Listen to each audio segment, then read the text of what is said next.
Because, gee, well, I saw where you posted about the guy you talked to in the waiting room. Do you want to talk about that? that was just the sweetest thing in the world. Yeah.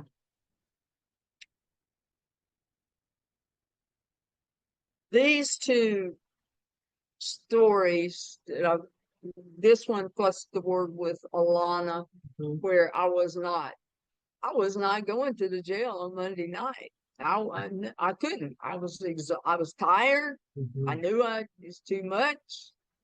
And then God goes, "Hello, excuse me." So, so I have to tell the good and the bad and the ugly with this one. Uh, let's see. First of all, Sonny and I had gone to visit.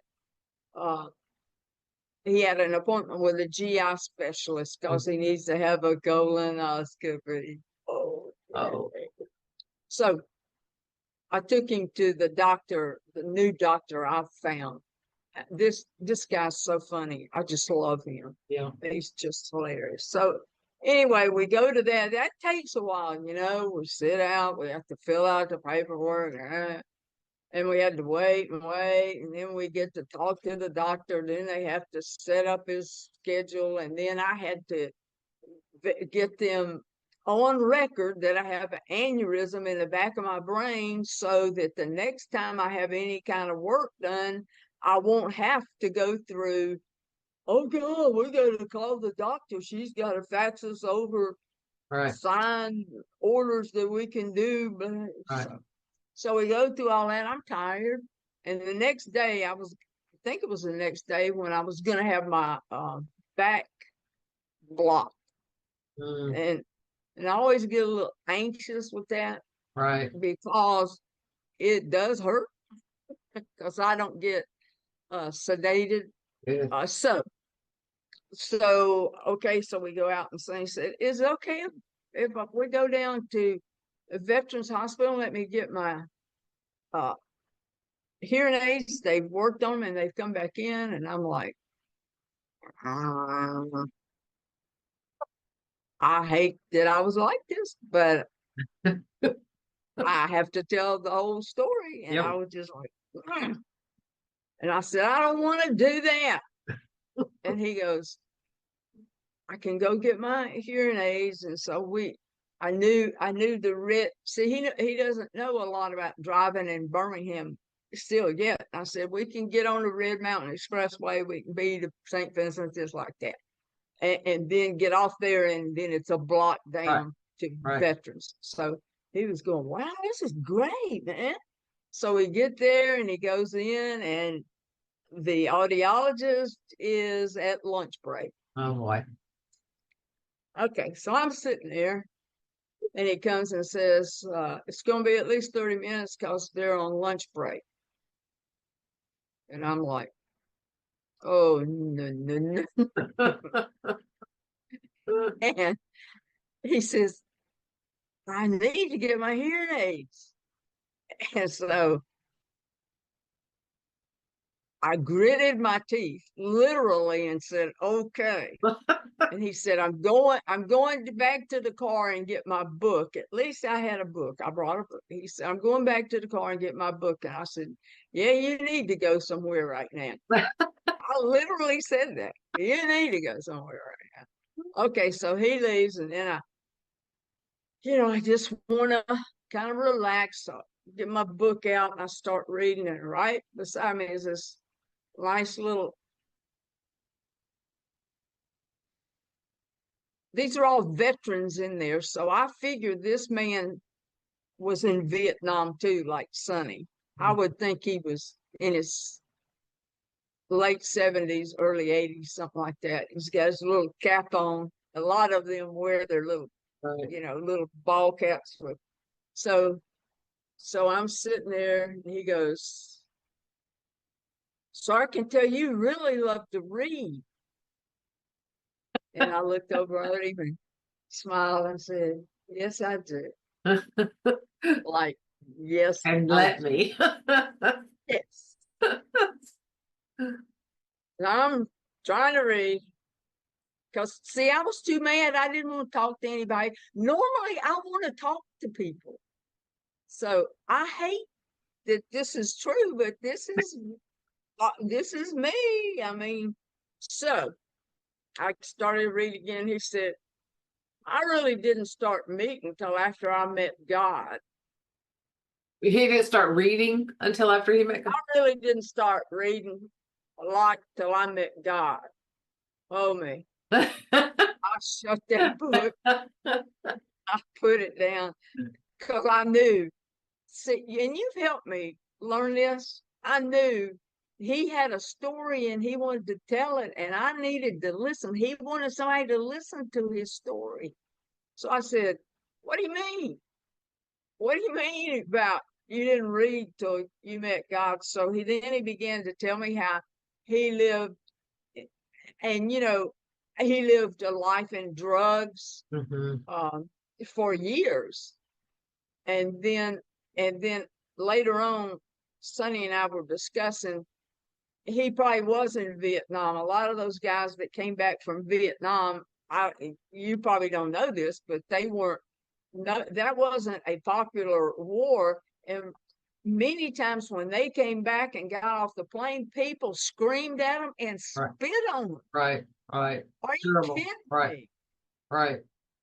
So he tells me he lived, was into drugs, alcohol, and then he had a really, really bad wreck. And he didn't give me time periods here, so I don't know. And he said, man, I was all torn up. And I think then he told me all the injuries, and I think I just kind of blanked that out.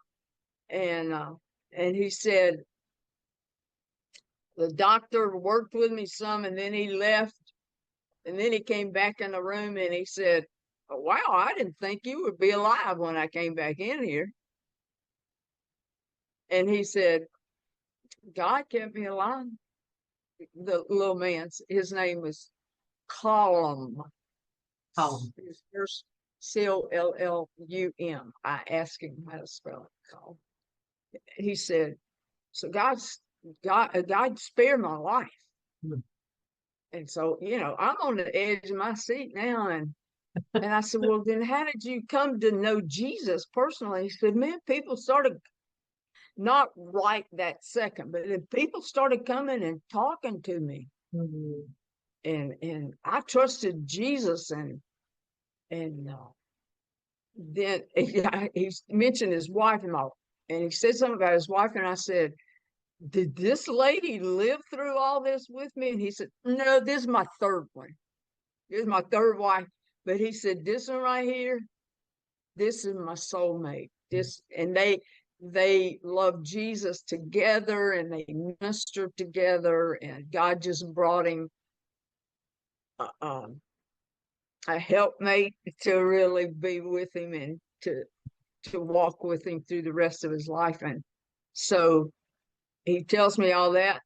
And then I looked at him, I said, now I got a story to tell you. I do jail and prison ministry.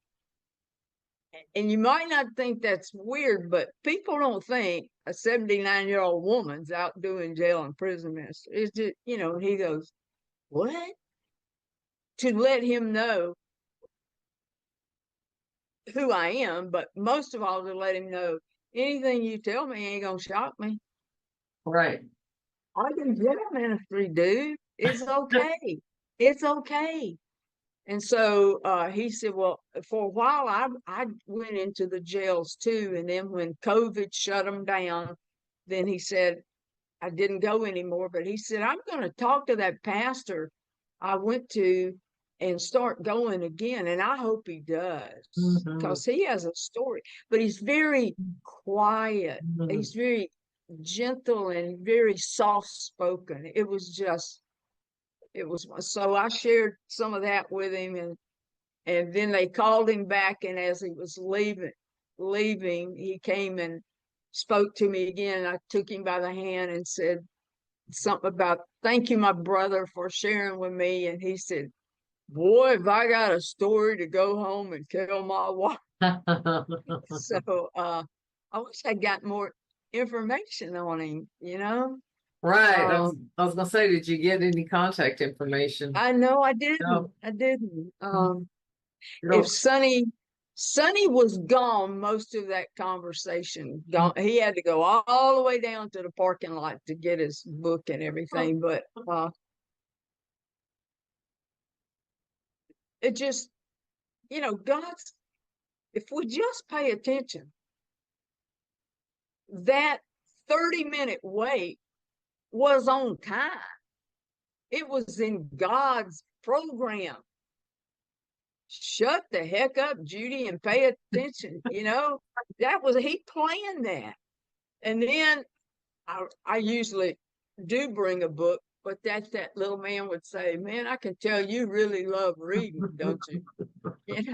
Okay. And I'm like, yeah. I And mean, I never really started reading till I met God. I'm just like, okay, that's it. Let me hear what you gotta say. uh, It was it was just the sweetest time to be with that sweet, gentle man. That God spared his life and then spared his eternal life so that he loves Jesus, so that he could fall in love with Jesus and walk with him. he was looking for a way to witness to you.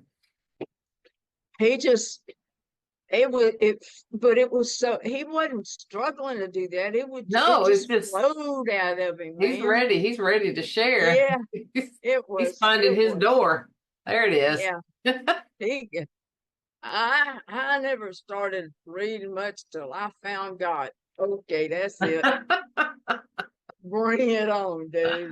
I love it. I love it. That's great. It was Yeah. I know How did I you feel know how. after that? How did you feel after Oh that? wow. It was it was encouraging.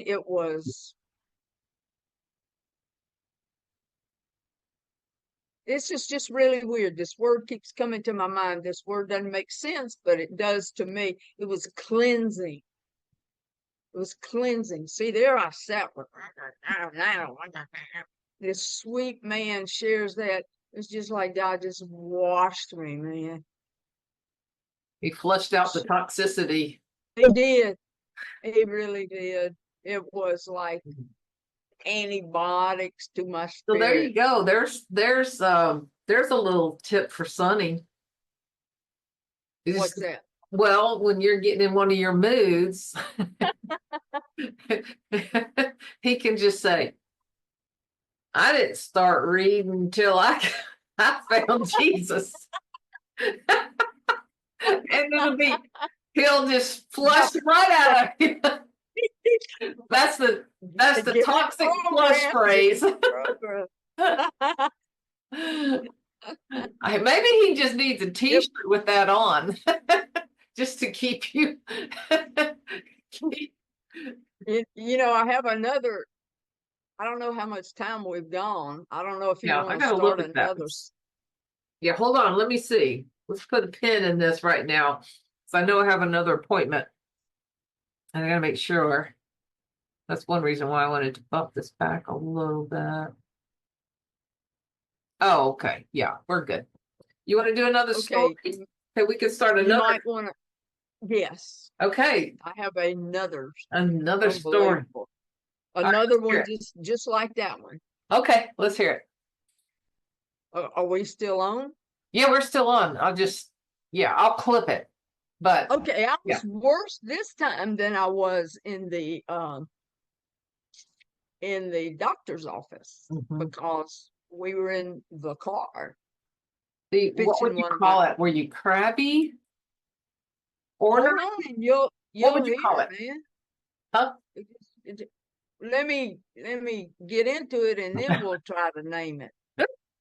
It's called anger and frustration. Okay, here's what happened. Angration? We're supposed to go to Trustville to meet with Janet with our two friends to go to a luncheon at their church. So for some reason, we decided to go in my little PT Cruiser. Now we don't take it. That's a little long way to go in the PT Cruiser. So we're on I-65 clipping along. We're getting to the exit to go to 459. Okay, you got me? Yeah, I do. All right. All of a sudden, he says, okay, I'm gonna have to pull off on the side of the road. Okay.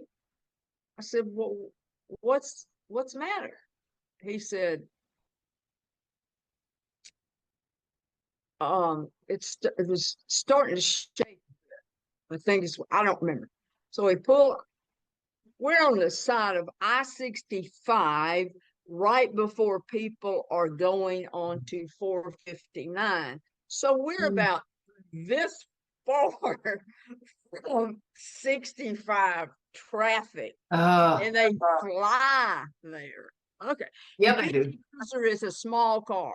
So when they pass by us, the cars, I'm not kidding. So big trucks pass by and the cars are like, okay, he gets out, now he's an engineer mechanic. He knows, so he goes to the front rear tire and he already knows what the problem is. I don't, he does. And he starts kicking on the tire because the brake on the front right has locked.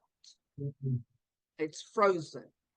So usually you can kind of kick on it, but it didn't work. And okay, so while he's kicking, wait a minute, I did have to stop and say that has to be a scene because there's this man in his redhead. We don't have red. He's just on the side of the road kicking the tire like he's mad. But yes, but he really knows what he's doing. But I'm just saying how it would look. Yeah, I'm sure that's the least of everything people saw. So he keeps doing that, and I put my head out the window and said, don't you think it would be a good idea to call our insurance company and get them to get somebody out here? Well, because he is a mechanic. Well, I think I can get this. Oh no, we go. And I second time I go, don't you think it would be a good idea to call and get the? Okay, so he finally gets the phone out and calls. They want, what is your policy number? What is your? Yeah. You gotta be kidding me. All right, so then we finally get that set up, and I don't know if you've ever broken down in any city whatsoever and had coverage for someone to come out to your car. Right. It's usually a tow trucking company that's 50 miles away or something like that. Okay, so she said, okay, we got it set up, and the guy will call you when he's going to be there. Okay. So 20 minutes.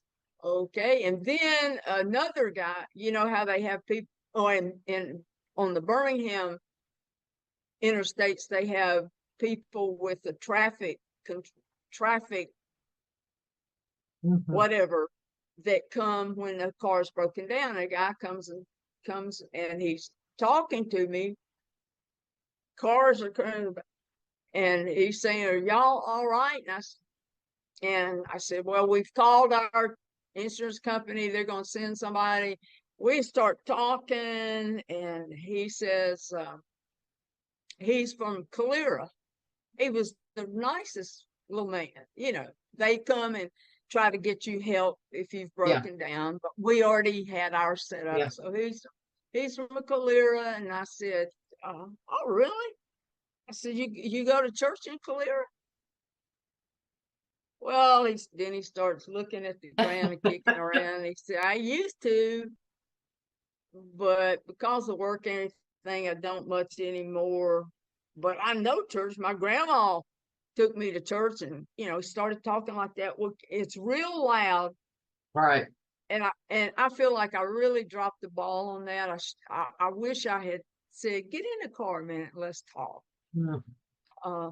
I dropped the ball. Mm. When he left, I just dropped the ball. I just wanted to talk to him about Jesus, and man, get where you can be with people who love him. And I dropped the ball. Okay. So then Sonny gets in the car. I crawled in the back seat and lay down. Hey. So this 40 minutes, okay. And I'm starting like, what is the matter with this guy? I mean, really? I-65 in Birmingham at 459 exit. Oh. I mean, how can it be that hard? Mm. So we go on a little bit more, and then we get a call, and he's on his way. He's on his way. What are you? Okay. So then the guy gets there. And with this company, number one, our insurance company would pay for our car to be taken back to Montevallo, because if Sonny can get it home, he can fix it. Right. He knows how to fix it. Our insurance would pay for that poor guy to have to take us all the way to Montevallo. Okay. So he comes, and so he says, y'all going to get up, and he pulls in front of us, and we crawl, may I tell you, crawl up into the truck. I mean, it's something else. Here we are, and I'm shoulder to shoulder with this dude. Okay. He's a pretty big dude. And I look over at him, there's tattoos all over him. I'm going, there you go. yes. And then he had tattoos around his eyes. Wow. Well, if you know anything about jails and prisons, sometimes that ain't good at all. And he had these tattoos around his eyes. So he gets the car up on the lift, and he gets in the truck, and he says, I've only been doing this for about 3 weeks. And I thought, Oh. now we're going to die on the highway. We're going to die on the highway. And so he crawls up there, and so I look over at him, and I said, he was pulling out on the 65, and then he had to go, there's this little bridge, you go down and get on 459 and turn around and get back on 60. I said, when you get a chance, I want to know the stories about these tattoos around your eyes. He said, oh, no, ma'am. You don't want to know all that. And I said, you know what? I do jail and prison ministry, and I really want to know about it. And when I said, I do jail and prison ministry, his whole body relaxed. I'm not kidding. You could see his whole body relaxed, and he had the biggest old smile. And he looked over at me, and he said, are you kidding me? And I said, no, I'm not kidding you. So he began to tell me he had some stuff around this eye that I think were like teardrops. And he said, those are all the people from my family that died while I was in prison.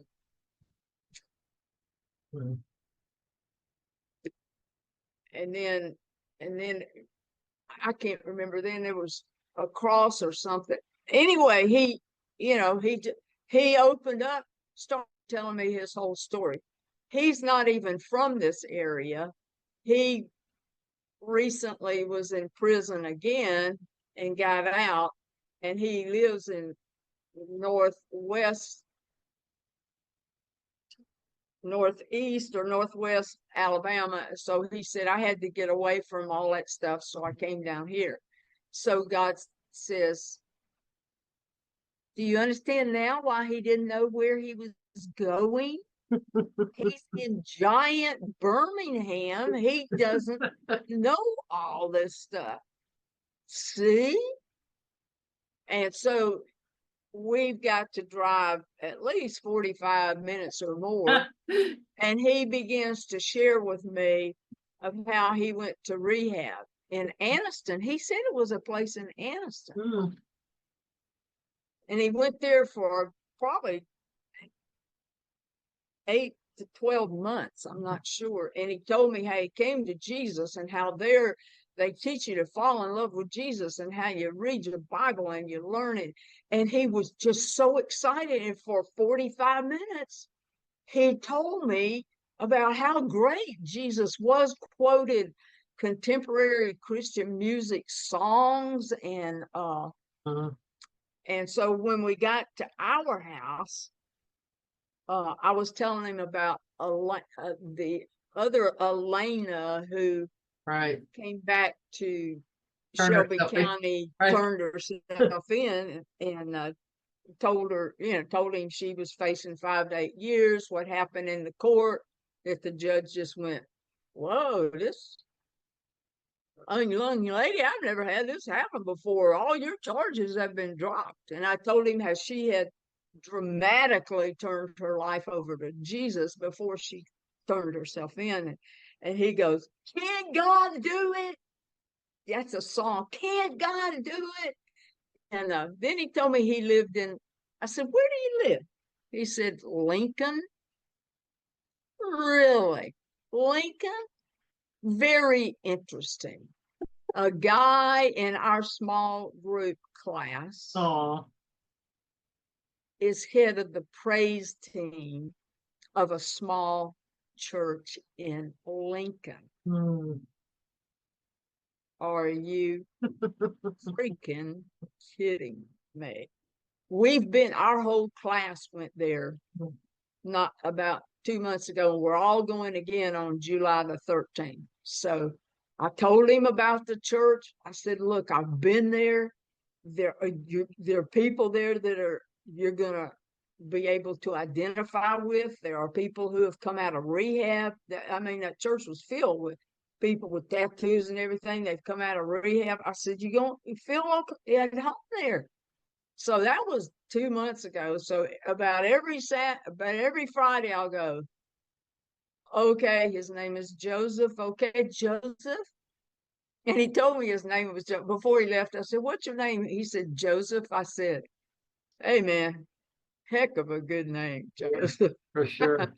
And he knows his grandma took him to church. So he knew exactly what I meant when I said that. So the first Sunday he got off, he said, "I'll have to ask off on a Sunday." And the first Sunday he got off, I texted him the directions exactly, because the church will tell you if you use the GPS, it takes you to the wrong place. I told him that. Yeah. I told him. So I'm in Sunday school class and I'm texting him, "Are you there?" "Well, I followed my GPS." "I told you the GPS ain't gonna take you to the right place." I said, "Where are you?" "I'm at the laundromat washing my clothes." So there went that Sunday. So there was another Sunday he was supposed to go, but Chuck, the guy in our class, was out of town. Mm. And so our class is going back July the 13th. So I contacted him last Saturday and said, "Okay, Joseph, I need to hear from you." Boom, my phone rang. He Mm. said, "Okay, I saw it come on my phone. You want to hear from me? Here I am." And I said, "Okay, well, I want you to know I'm going to be at the church on July the 13th.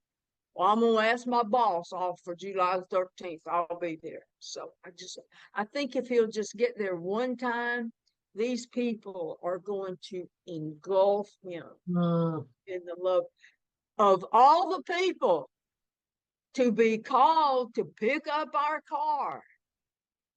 It's a Right, dude. because I know the junction you're talking about. There should have been so many more close to you, right? Absolutely. Mm-hmm. Yeah, Lincoln's a pretty far piece away, and then that's so. What did Sonny think about all of that? He loved it. He He loved did. it. He loved it. He loved the guy. He talked to him in the Yeah. truck too. Yeah. And Mm, so pray that he'll feel comfortable. yeah. He told me, he said, uh, I keep contacting him once a week. And he said one time, he texted one time, man, you something else. You just keep on keeping on. I said, well, I gotta know you're okay. He's like a dog on a bone. Don't even Yeah, get started. yeah, yeah, yeah. Oh, So he was of your all angel and good you were things, his angel. absolutely, we Yeah. helped each other out. Uh-huh. But look, that ain't no way that happened by chance. He lives in Lincoln, and he's the guy that got called to come pick us up. Are Right. you kidding me? That's great. Wow. Love it. I love it. Joseph. Awesome. God's Joseph. intersecting his life with yours. It's a beautiful story. And I guess the moral of the story of this and the other one is whenever you start getting hot under the collar, just know that some miracle's about to Start happen. looking. Something's fixing to happen. Like, Something I'm super grouchy. good's fixing to happen. I'm about ready to punch somebody. I'm about ready to punch somebody in the face. I said, I just can't believe this guy. What it takes him this long to get here? It's crazy. And he gets there and says, I'm not from here. I've only been here 3 weeks, and I live away. He lives in rural And you had Alabama. to introduce him to the 45965 exchange. Poor Yeah, guy. yeah, Oh yeah, my gosh. That's better than downtown Birmingham where it's 65, yeah, 59 are yeah, together. yeah, That's yeah. oh, Wow, that's crazy too. So oh sitting in that wow. little car, and I'm not kidding. When an 18-wheeler would pass by the car would literally shake like that. So, Great stuff. I hear the family coming home. There's a lot of commotion back there. okay, That's a good place for us to stop. That was a great story. I'm gonna stop the recording now. You hang on though. Let's see. Well, bye everybody. Hope you enjoyed the story. yeah, And don't forget the moral. If you see Judy hot under the collar about anything, strap in because something amazing is about to happen. that's true. It's true. It's Oh true. gosh. Let's see. Here we go.